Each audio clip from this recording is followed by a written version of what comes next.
Conference में। और आप सब लोगों को पता है कि नामांकन का दौर जो है वो खत्म हो चुका है। अब प्रचार प्रसार का समय जो है, फुल फ्लेश कैंपेनिंग का समय आया है। जनता से संवाद करने का समय आ चुका है। और इस बार बिहार के लोगों ने मन बनाया है बदलाव का। बिहार के लोग इस मौजूदा डबल इंजन की सरकार से परेशान हैं, त्रस्त हैं, गुस्से में हैं। डबल इंजन की सरकार में केवल भ्रष्टाचार, अपराध बढ़ा,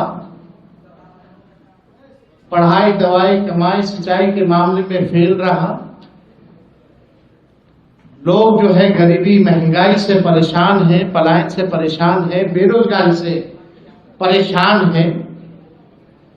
और इससे पहले हमने जो प्रण लिया था और आप लोगों के सामने अपने संकल्प को साझा किया था, घोषणाएं की थी, इस सरकार ने उस घोषणाओं की भी, हमारे प्रण की भी नकल की।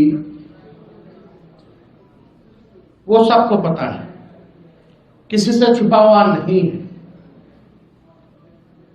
माई बहन मान योजना के कार्ड में इन लोगों ने 10,000 रुपए बांटने का काम किया। एक रिश्वत